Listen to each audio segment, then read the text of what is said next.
Muita igreja já está fechando as portas. É o que eu sempre digo. Uma coisa é ser ovelha, outra coisa é ser pastor.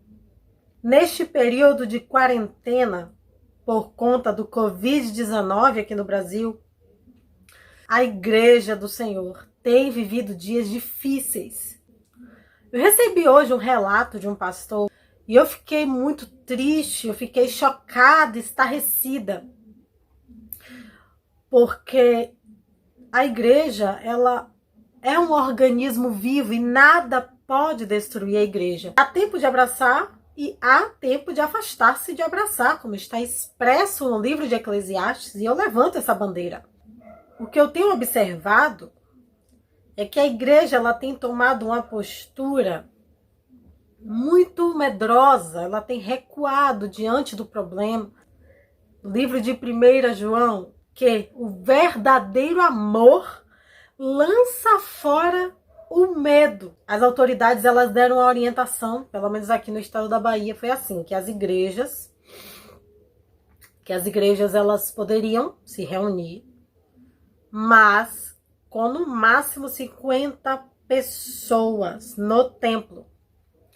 E eu compreendo com isso também que não está falando de uma igreja pequena, que já tenha 50 membros, porque isso será considerado uma igreja lotada, que devemos ter cuidado, agir diligentemente.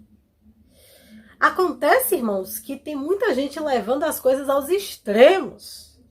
Enquanto tem igreja que está tudo normal, está tudo funcionando normalmente, sem nenhum problema, com a quantidade de irmãos que achar que deve ser. Por outro lado, tem igrejas que estão com suas portas fechadas, estão fazendo seus cultos online, igrejas com muitos membros, e você vê lá 10, 20 pessoas online. Eu entendo as redes sociais como uma ferramenta poderosa de evangelização. Agora, uma ferramenta de congregação, uma ferramenta congregacional, eu já acho que nós enfrentaremos alguns problemas. Diante de tudo isso que tem acontecido, eu acho que o áudio deste pastor, ele revela o grande risco que muitas igrejas estão correndo, e eu diria que algumas já estão vivendo. Inclusive a minha igreja, ela quando iniciou essa situação de isolamento aí, ela fez uma reunião com o pessoal do louvor, com os líderes de departamentos lá na igreja, e dizendo que a liderança tinha tomado a decisão que não iria fechar a igreja. Depois elas voltaram atrás e fecharam a igreja com uma desculpa esfarrapada que nem vale a pena falar aqui para não perder tempo. Resultado, o povo não vai para a igreja, não leva o recurso para a igreja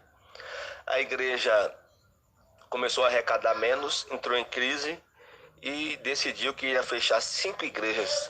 Inclusive a minha, que tinha 19 anos de história, nem respeitaram a história da igreja. A igreja sempre pagou aluguel, nunca deveu a ninguém.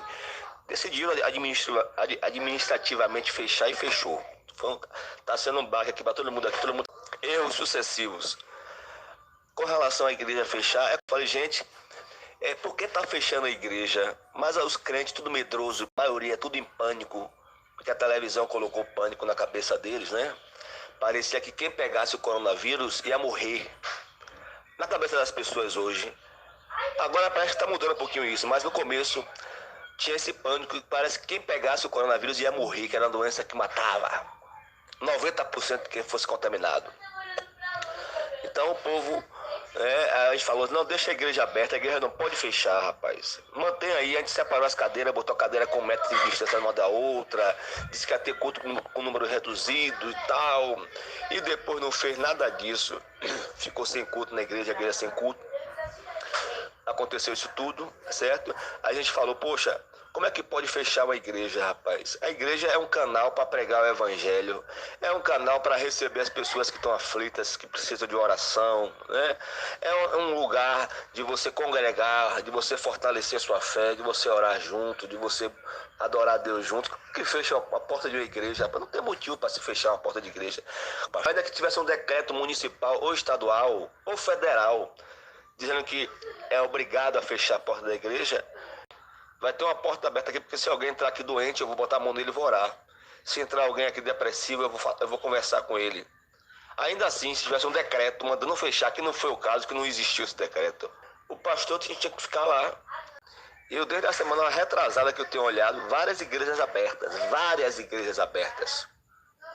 Mas a minha igreja e algumas aqui da região decidiram ficar de portas fechadas e agora estão colhendo aí os mais frutos aqui. Receberam da sua decisão equivocada. Complicado, viu? Complicado, não tem porquê. Uma decisão muito equivocada, muito errada, uma postura medrosa da igreja, se acovardando diante das situações.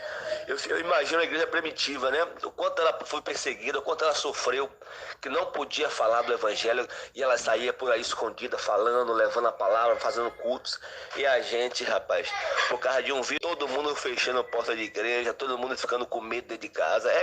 E um bocado de crente mandando mensagem, não, tem que ficar em casa, porque quando o anjo da morte passou, as casas que não tinham sangue não vão, pegando a palavra de Deus. Bom, pessoal, é muito triste o que acabamos de ouvir. Uma história de quase 20 anos ser destruída em 30 dias. Ficaram muito poucos remanescentes daquela igreja do passado, a igreja que o apóstolo Paulo, o apóstolo Pedro liderava. Eu entendo que muitos devem pensar assim, a igreja como uma prestação de serviço. Se a igreja não funciona, não tem ofertas, os recursos, a arrecadação necessária para a igreja sobreviver. Isso traz uma consequência assustadora, uma consequência gritante, brutal, porque se a igreja fecha, os irmãos permanecem em casa mesmo depois da quarentena, alguns vão congregar em outro ministério que estiver de pé e outros simplesmente não terão mais forças para retornar, prosseguirão com problemas emocionais gravíssimos e terão muita dificuldade de retornar para a presença de Deus. É um problema também social dentro da igreja. Um problema espiritual, um problema emocional. E eu quero dar um conselho para a igreja. Eu quero aconselhar a igreja que se você, irmãos, você tem um ministério, você congrega, mas nesse período você está em casa, não sei como é que sua igreja tem agido diante disso, se tem feito cultos online, se tem feito visita nos lares, eu acho isso tremendo. Eu não sei qual é o critério que a sua igreja tem usado, a estratégia que a sua igreja tem usado nesse tempo, mas independente de qualquer coisa, oferte.